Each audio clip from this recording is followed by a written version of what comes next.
경기도는 제65회 한충일을 맞아 오는 6월 6일 오전 10시부터 1분간 도내 전역에서 추념 사이렌을 울린다고 밝혔다. 이번 사이렌은 제65회 한충일 추념 행사에 따른 것으로 조국 수호를 위해 헌신, 희생한 순국선열과 호국 영령의 명복을 기원하는 시간을 갖는데 목적을 뒀다. 경기도 관계자는 적기의 공습에 따른 민방공 대피 사이렌이 아닌 만큼 도민들은 놀라지 말고 경건한 마음으로 1분 동안 묵념에 동참해 주실 것을 당부드린다고 밝혔다. 다음은 복지부정행위 집중 점검 관련 뉴스입니다. 경기도가 늘어나는 복지 예산의 유용, 횡령 등 부정 사례를 차단해 공정한 복지 경기도를 실현하기 위해 경기공정복지추진단을 운영한다. 이병우도 복지국장은 4일 경기도청에서 기자회견을 열어 복지 분야에 대한 부정수급 등 위법 행위를 일제 점검하는 태스크포스 조직을 운영하여 공정복지를 실현하겠다고 발표했다. 경기공정복지추진단은 복지국장을 단장으로 총괄반, 점검반, 수사반, 감사반, 법률반 등 8개 반으로 구성하고 공무원 28명과 민간 전문가 4명, 총 32명이 투입된다. 이번 계획은 복지 예산이 매년 급증해 부정 집행에 대한 우려가 커졌고 실제 부정 사례가 발생한 데 따른 대응책으로 추진한다. 도의 복지 예산은 2018년 8조 4천억여 원에서 올해 11조 6천억 원으로 35% 이상 늘어났다. 이는 2020년 경기도 전체 예산의 42.7%에 달한다. 문제는 부정수급, 편법 지급 등을 차단하기 위한 시스템 정비와 매년 시설, 단체 등에 대한 관리, 감독에도 불구하고 시설, 단체가 설립 목적의 불법 운영으로 수익금을 유용하거나 공용 차량을 기관 임원이 사적으로 사용하는 등의 위법 사례가 지속 발견되고 있다는 점이다. 지난해에는 사회복지시설인 노인복지주택으로 허가받고 호텔 숙박시설로 불법 운영에 얻은 수익금 1억 7,700만여 원을 사적으로 이용한 A사회복지법인의 전현직 대표를 적발하기도 했다.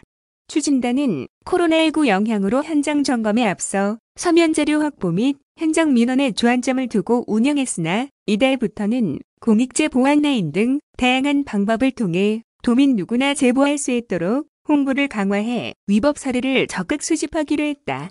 또 4개 점검반을 중심으로 사회복지법인 및 단체, 기초수급 대상자, 노인 및 장애인 시설, 공공임대주택 등과 관련한 현장 조사에 적극 나선다.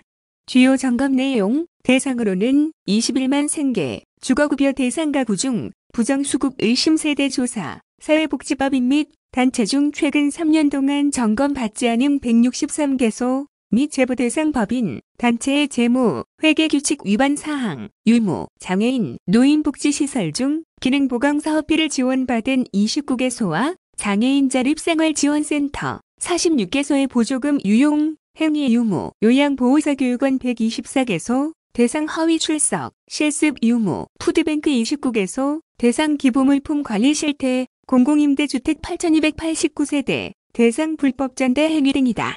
점검 결과 위법, 부당사항이 적발될 경우 사회복지사업법 등 관련 법령에 근거해 시설 폐쇄, 신분상 조치, 부정수급액 환수 등 최고 수위로 처벌할 계획이다.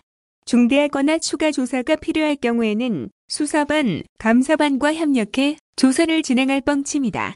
또 사례별 DB를 구축해 점검 결과를 홈페이지에 게시하는 한편 별도의 안내 사례집을 만들어 시, 군 및 사회복지법인, 시설에 배포하는 등 재발 방지에도 역점을 둘 예정이다. 이병우 복지국장은 부정수급, 위법 사례, 불법 관행, 예산 낭비 등에 대한 사무, 방침을 명확히 하고 도민들이 맡겨주신 소중한 복지 예산이 잘못 사용되지 않도록 철저히 점검해 복지 분야에 반칙이 없는 공정함이 뿌리 내릴 수 있도록 최선을 다하겠다고 강조했다. 다음은 폭염 저감시설 관련 뉴스입니다. 경기도가 그늘막 같은 폭염 저감시설을 도내 2,005곳에 추가 설치하는 등 올여름 폭염에 대비해 종합대책을 추진한다. 4일 경기도에 따르면 도는 5월 20일부터 9월 30일까지를 폭염대책 기간으로 정하고 각종 대비책을 담은 폭염 종합대책을 시행하고 있다. 도는 폭염 대응 단계에 따라 상황관리 태스크포스팀을 운영하고 재난안전대책본부를 가동해 폭염 피해 예방에 총력을 기울일 예정이다.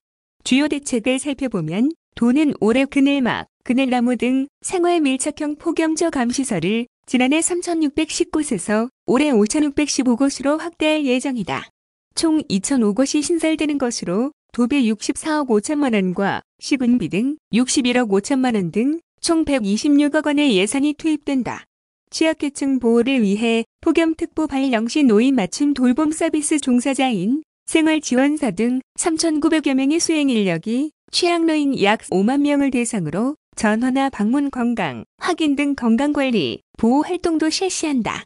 또한 폭염 때 유용하게 활용할 수 있도록 행동요령을 담은 안내책자 5만 부를 제작, 배부하고 도시군 홈페이지, G버스, 사회관계망 서비스, 문자 전광판 등 각종 홍보 매체를 활용해 폭염 대응 홍보 활동을 적극 추진하고 있다.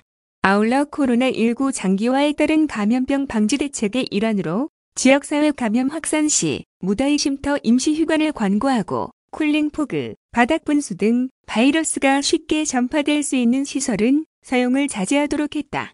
도 관계자는 여름철 평균 기온이 지속적으로 상승하는 추세로 올해는 폭염 빈도와 강도가 예년보다 증가할 것으로 예상된다며 폭염저 감시설을 대폭 확충하고 대응 체계를 강화하는 등 실효성 있는 대책을 추진해 도민 불편과 피해를 줄여나가겠다고 말했다. 다음은 연천 대전리 산성 관련 뉴스입니다. 경기도는 연천 대전리에 위치한 대전리 산성과 용인 석성산 봉수터 두 건을 도문화재로 지정 예고했다고 4일 밝혔다. 연천 대전리 산성은 연천군 대전리의 군사적 요충지에 위치한 삼국시대 산성으로 서울, 경기 지역 산성들 가운데 삼국시대부터 조선시대까지의 변화 양상을 밝힐 수 있는 중요한 유적으로 평가받았다.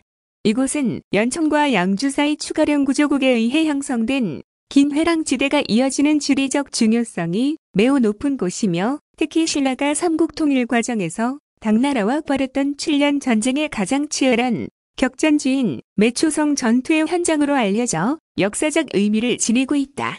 용인 석성산 봉수터는 용인 석성산 정상에 위치한 봉수유적으로 서울 남산 성남 천림산 용인 석성산으로 이어지는 주요 봉수로에 위치해 역사적, 지정학적 가치를 보유하고 있다.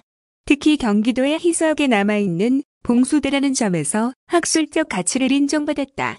석성산 봉수터는 안반 봉우리의 평탄지를 조성해 방호벽을 축조하고 봉화를 올리거나 연기를 피워 신호를 보내는 아궁이, 굴뚝시설인 연조기와 창고, 구대시설을 갖춘 건물지 등이 발굴 조사를 통해 드러났다. 특히 일반 연조의 안반 굴착을 통한 특이한 축조 방식, 방영의 제사유구, 백자 제기 등은 봉수군의 생활과 신앙을 보여주는 사례로 중요성이 인정됐다. 연천 대전리 산성과 용인 석성산 봉수터 지정은 앞으로 1개월간 예고를 거친 뒤문화재위원회를 개최해 최종 결정된다.